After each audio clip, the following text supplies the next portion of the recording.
The Democrats historically have always got along with a clean CR. They have the gall now to say it's not a clean CR, which is always ironic. And I think the listeners really need to know we negotiated this ahead of time. You know that Tom Cole sat down with, of course, the House appropriators and said, Democrat appropriators, and said, we're going to have a clean CR. And what else do you need? We want to do it till January. It said, no, it's got to be till November. We acquiesced and said, okay, fine, November 21. So we negotiated. So this drama about they never had a seat at the table is wrong. We spoke with them earlier. We thought for sure they'd always go along with the CR. That's been their entire political history. But of course, welcome to the modern Democrat Party, who is clearly being held hostage by the more left-wing, if not super left-wing part of their party.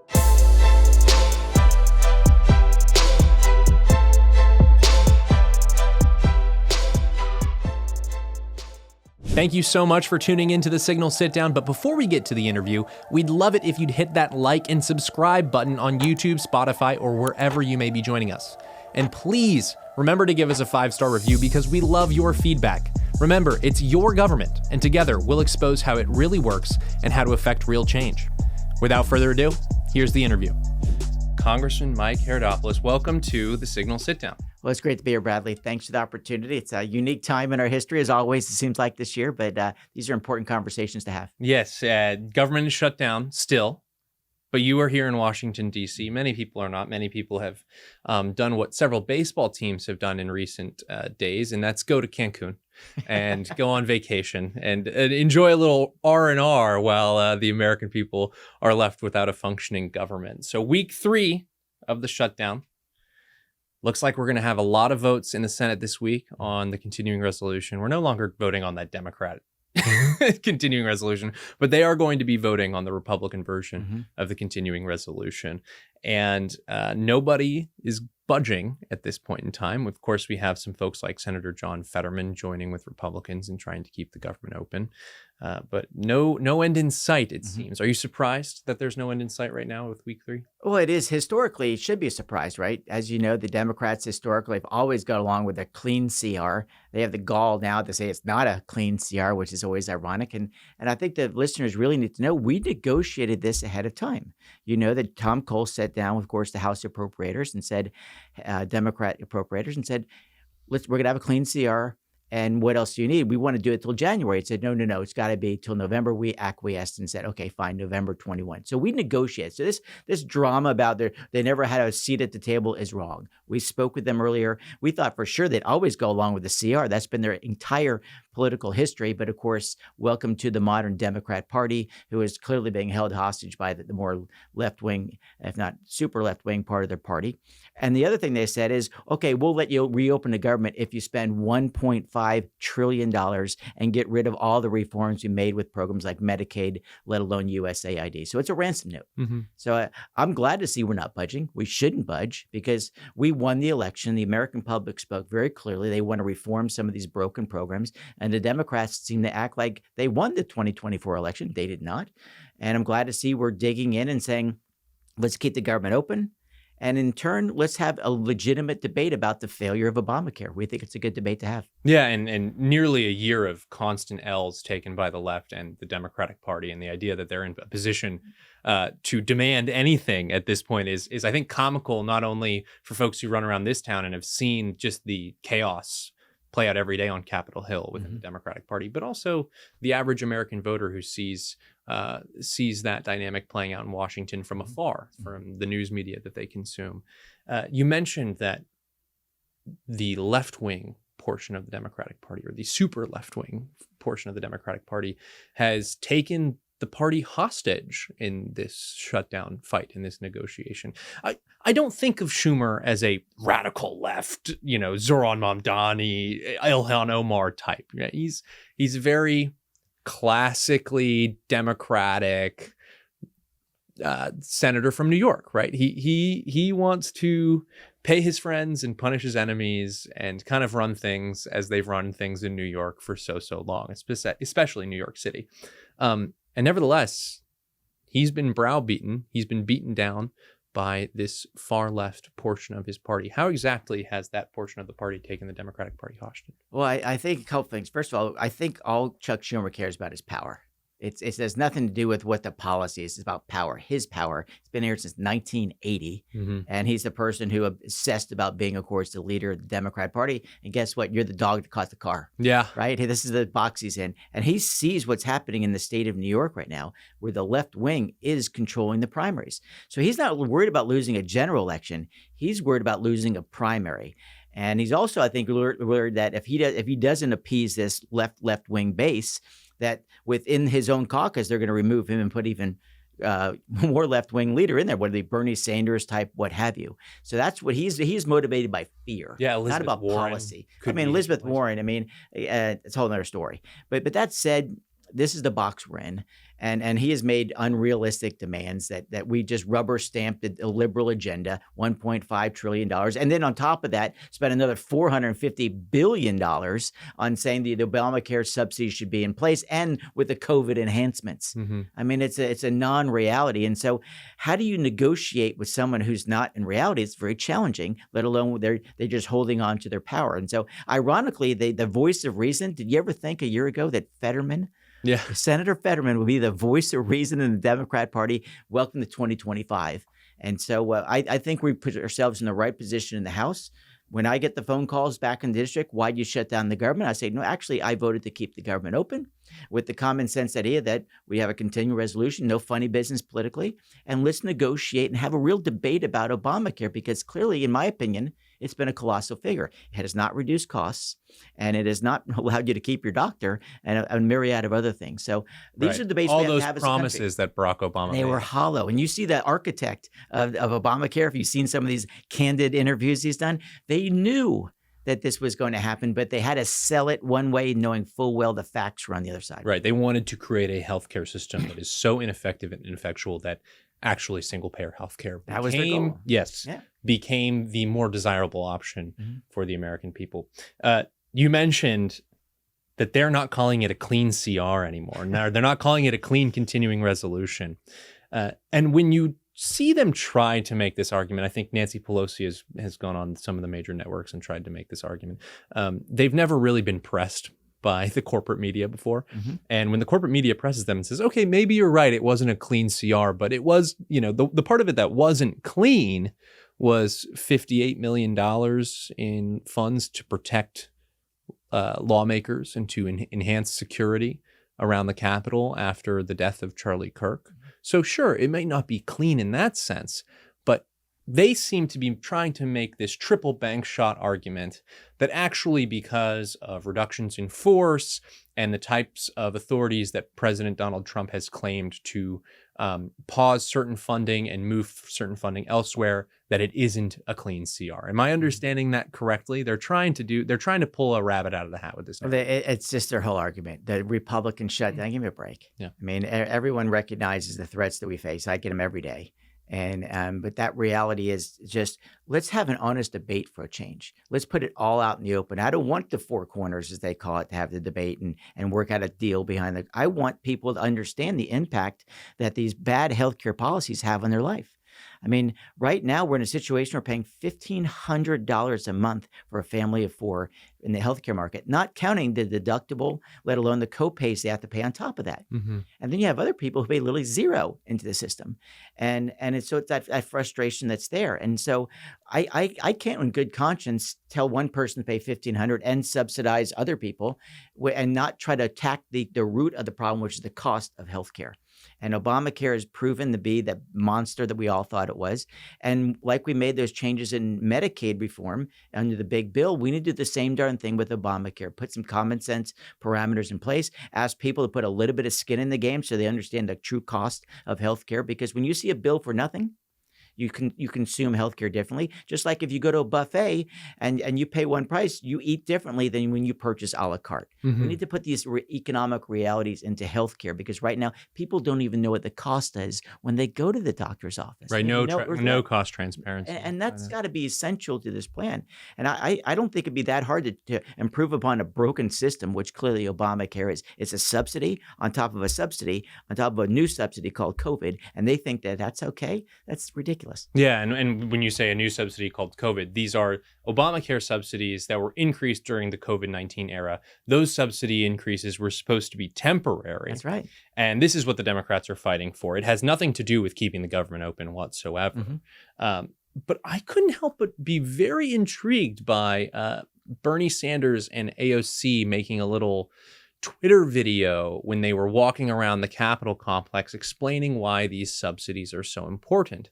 And if you are an average American who doesn't know much about the Obamacare subsidies, let's say you turn 26 this year and it's going to be your first time having to deal with health care on your own, if that comes through your employer or if you're going to be on the Obamacare exchange, watching that video, it would make sense for you to be concerned because it seems like these Obamacare subsidies are directly putting money in your pocket, but they're not. They're putting money in the pockets of these mega healthcare corporations, the types of healthcare corporations that 20 minutes ago, Bernie Sanders and Alexandria Ocasio-Cortez were incredibly worried about corrupting the political infrastructure of the United States and ripping the American people off. And here they are trying to subsidize them. Well, this is why you're a good reporter. I mean, you get it. You actually look behind the curtain and see that it's a joke. And again, the payments don't go to you, the consumer. The payments go to the corporation or the insurance company. And as you probably looked at it more closely as well, the utilization rates of people who are on, quote, Obamacare, there's 35% or 35 to 40% of people never actually use that. So that means the health insurance company is getting paid all that money, that literally thousands of dollars, and not providing any services to the people who are insured. So this is why we need to fundamentally reform the system. And to say that it's just a bailout for big corporations is exactly the case. And that's the duplicity of the Democrats now. They badmouth corporations while at the same time giving them all this money. And it's the same way with some of the prescription drug issues too as well. Same thing. So what we want to do is add the consumer element to healthcare. Now, the pre-existing condition is a whole nother matter, but you can create a risk pool on something like that and then help those folks out who have a pre-existing condition. But you can't mandate certain coverages for everyone when they might not have that potential ailment. It's the mandates that add to the cost, and the insurance company has to assume that risk. Thus, they pass it along to the consumer. In this case, they pass it along to the taxpayer. So what we did in Florida, for example, when I was Senate president, we changed the dynamic. We said, healthcare company, we're going to give you X. Anything that's over, that's on you. And put the onus on them as opposed to always putting it on the taxpayer's back. Because really what I think, and we talked about earlier, this was just a nose under the camel's tent.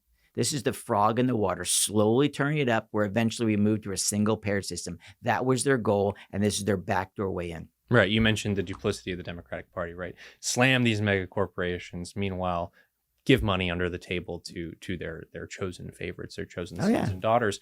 And that is, I think, the fundamental tension in progressivism. I mean, Woodrow Wilson talks about this. He talks about the science of political administration being a foreign science that needs to be Americanized and applied to the American politic. And so how do you do that? Well, you try to balance this technocratic element with this democratic element. And those things are always going to be in conflict. And the older Democratic Party of FDR and Woodrow Wilson was smarter about how they went about balancing that dynamic. Now, the Democratic Party runs around saying that they're the party of the little guy, and meanwhile, they create conditions. Right? It's shocking to me, and in part, they've gotten away with it because they pull better on the issue of healthcare generally than Republicans. That wasn't always the case, but since post-Obamacare, it's been generally true. Republicans pull better on issues like immigration, national security, the economy, those really important issues, core issues of government. But healthcare is one where Democrats seem to have the advantage.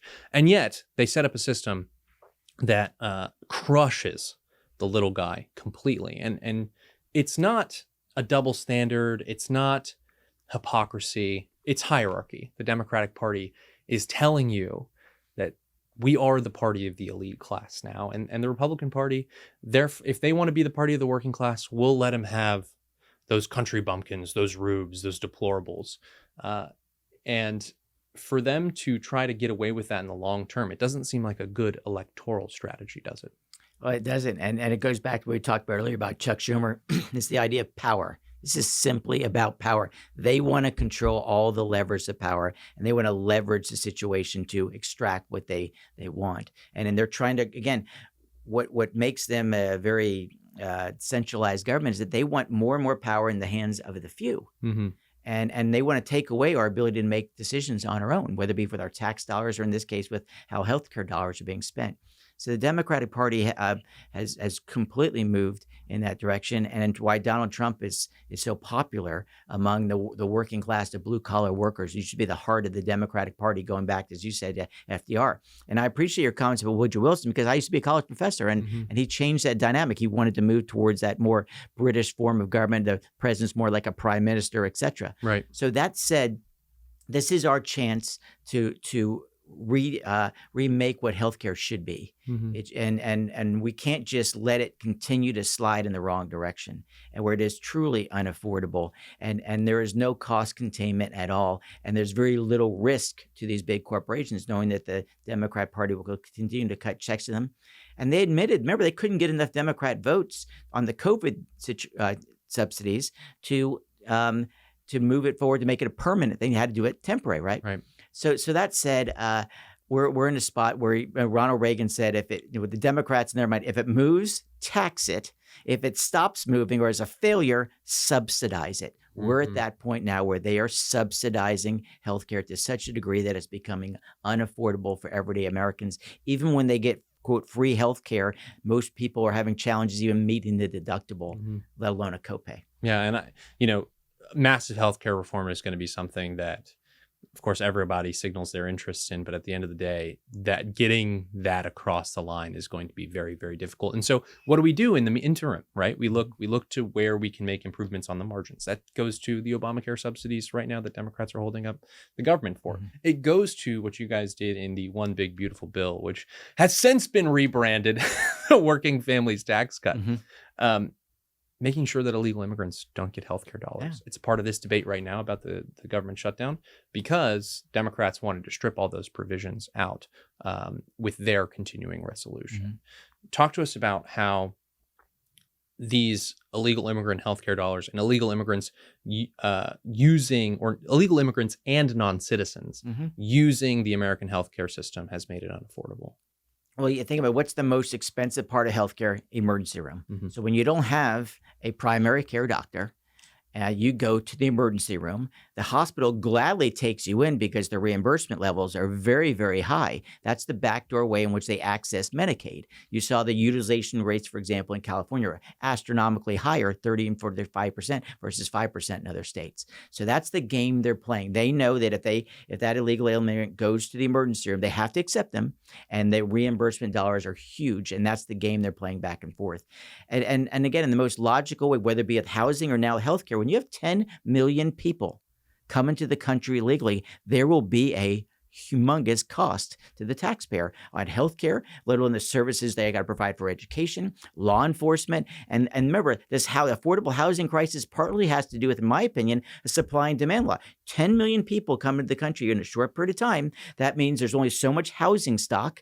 They're going to raise prices because there's more people demanding that service. So that's the thing that we need to look at. This is why it's so important that we're booting people out of the country who are here illegally, of course, starting with people who broke the law in addition to breaking the law coming into the country.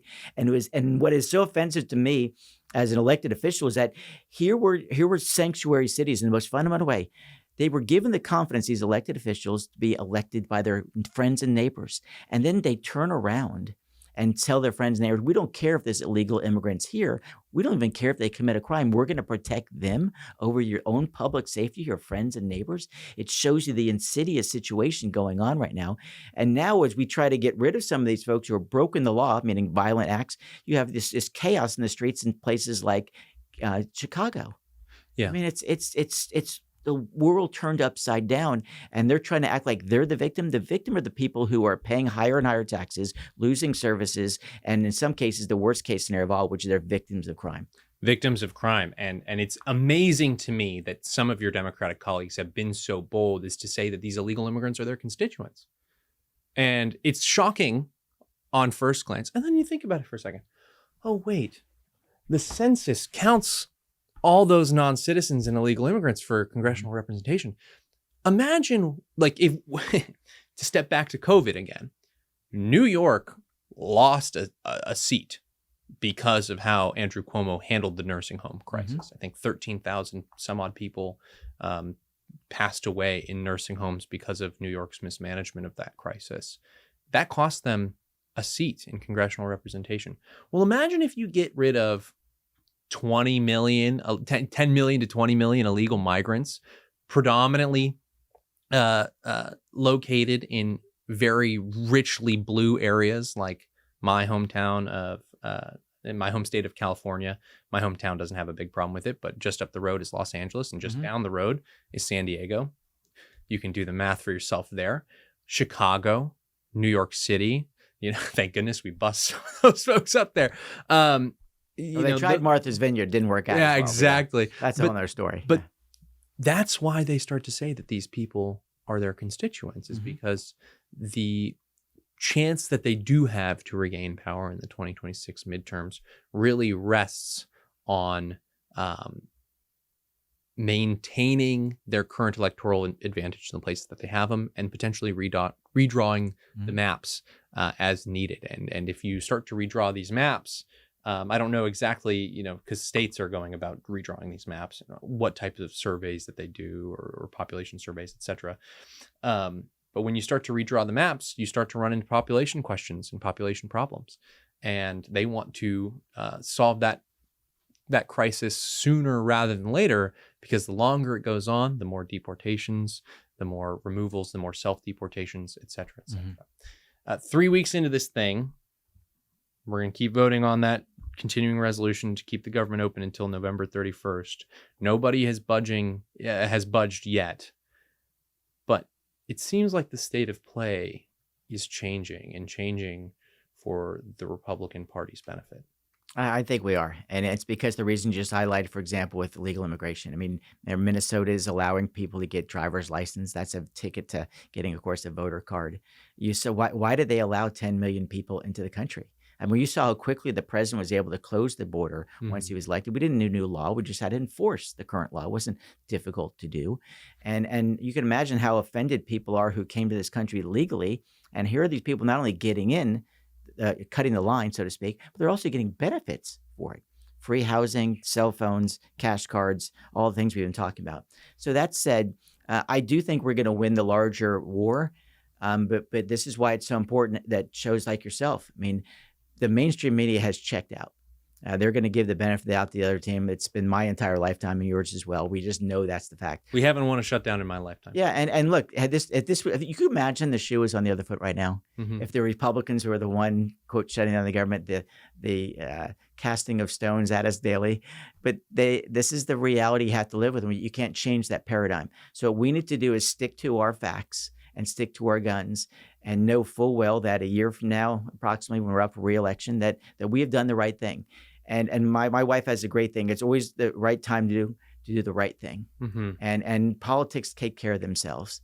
And I think people are going to see through some of the hypocrisy of Chuck Schumer. And think about it. Your entire political lifetime since 1980 has always been its idiocy to have a government shutdown. And here he is shutting down the government and taking away the goods and services that people paid for. Remember, this is not like you don't have to pay for it. You're still paying taxes. You don't pay your taxes, you go to jail. Right. So I think we're going to win the day. And the census issue, which is to close up this thought that you had, the census admitted they screwed up. I mean, we were underrepresented in Florida, and they're overrepresented in California. There's no doubt about it in my mind. And this is the challenges we have. And now, of course, Gavin Newsom's probably going to win in California. He's going to offset the Texas gains, and we're going to see some movement there. But I think the American public have really seen the light here, whether it be on this issue or so many other social issues, where the Democrats, going back to our original part of our conversation, have gone so far to the left to appease that base that they're so afraid of losing a primary to, that they have lost the party, whether it be FDR or more modern times JFK. And this is why I think people are saying, waking up, saying, Trump's solving problems in the Middle East no one thought was possible. He's doing the common sense thing on tax policy. He's saying to people, yeah, we're going to help people out truly in need with Medicaid, but we're not going to make it a lifestyle. And I'm glad to be a part of this fight because it's worth it. And you're a lot younger than me. I was blessed with so many things. I didn't have to compete against India and China. We do today. And our kids need to have that same opportunity. But when you bloat the size of the government and you centralize power within the few, you're not going to have the same freedoms, let alone opportunities, than you would have just 25 years ago. That's absolutely right. It's always the right time to do the right thing. I love that phrase. That's a great phrase. And you mentioned, this is a different paradigm when we're talking about shutdowns that we experienced in probably either one of our lifetimes. Right? Oh, yeah. And of course, the big difference maker, in my opinion, is President Donald Trump. Mm-hmm. I mean, he has made sure that the Republican Party and the conservative movement were more prepared from a messaging standpoint than ever before for a government shutdown. What difference does it make having Trump at the helm of the Republican Party at this time? Well, it's so important to have that unified mouthpiece, right? I mean, Obama, quote, won the shutdowns before because he had a unified voice. Even Clinton before that, remember the temper tantrum with Newt Gingrich they talked so much about, which, again, the media blew up out of proportion. But that's the reality. So it's really important to have the president there. And he's got a great OMB director who understands every facet of the government and trying to do it in a way that can move us out of this situation. But the president is a deal maker, and I think he's going to find a way out of this, and we're gonna support him in that effort. But he has been such a remarkable leader. And when else have you ever seen? I mean, of course, Grover Cleveland had a chance, but it's so great to have that 4-year interval where he really thought, now that I understand the power of the presidency, what can I do to make lives better? And he has come in, which think about all the things we've done in the first 9 or 10 months here. It's remarkable. We give stability to our tax system. We secured the border. We are obviously the number one superpower in the world again. You see literally everyone coming. They're waiting in line like a fundraiser, world leaders, to get a picture with Donald Trump. That shows the influence he has around the world. He's ended 7 wars. Yeah, and yet I'm sorry, 8 now. Yeah. And it's amazing. And then again, to your point about the press, Barack Obama does zip.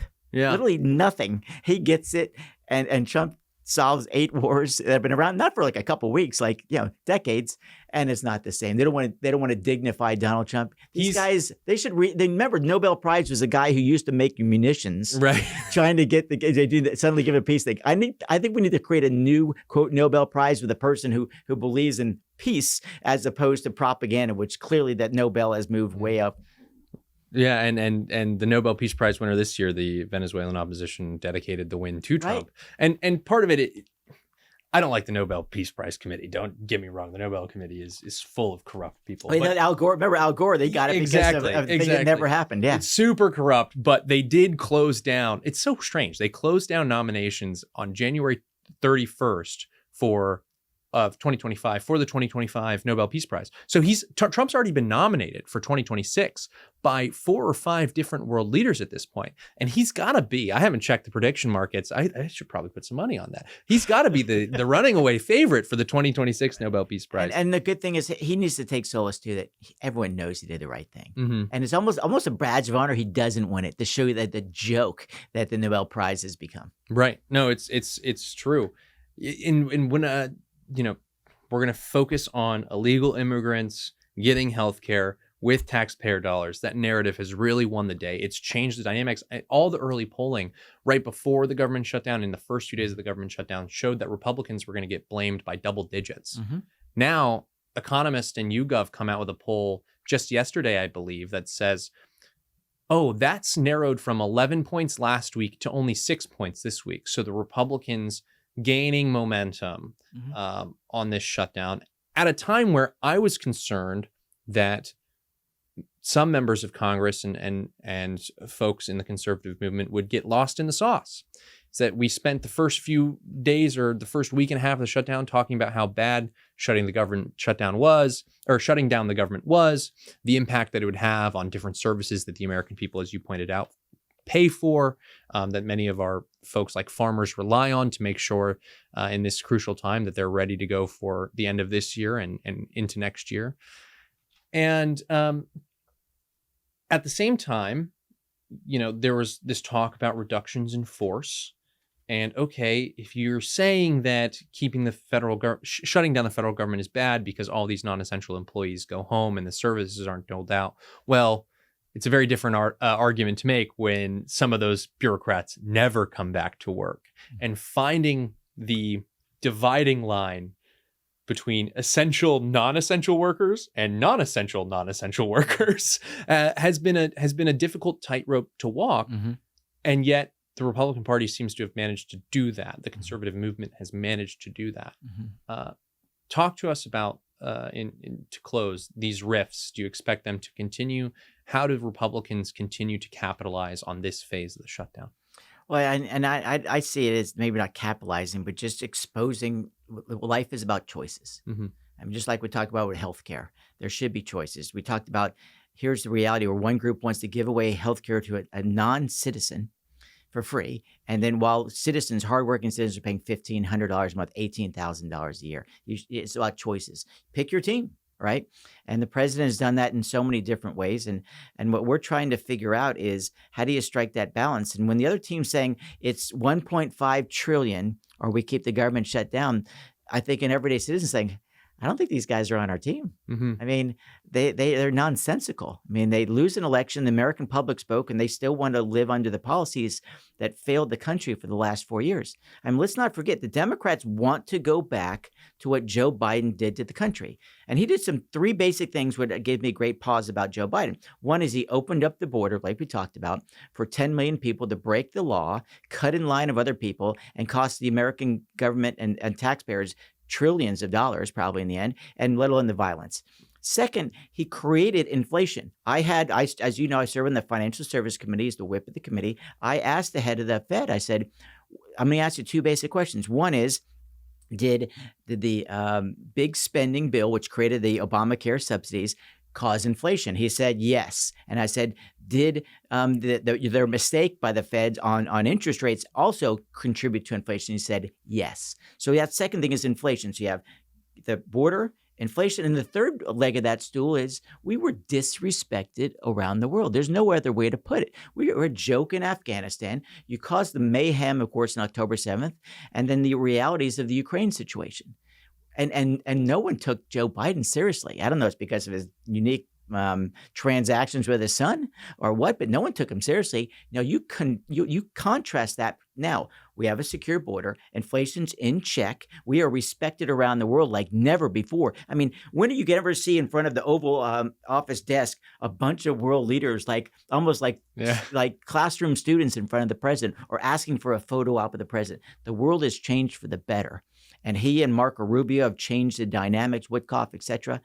And it is a new America. I mean, it's the shining city on the hill.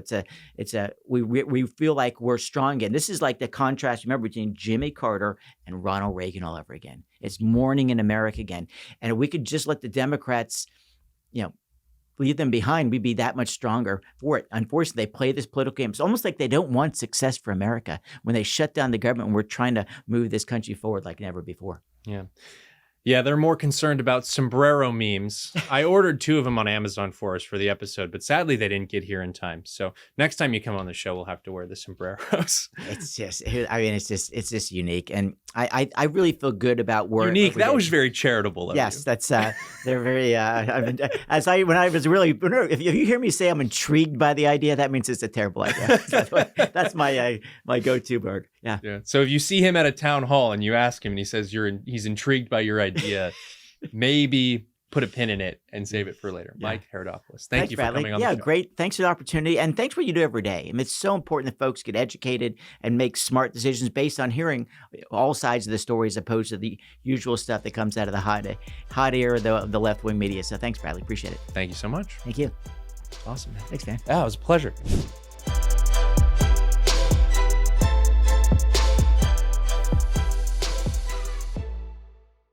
Thank you so much for tuning into the Signal Sitdown.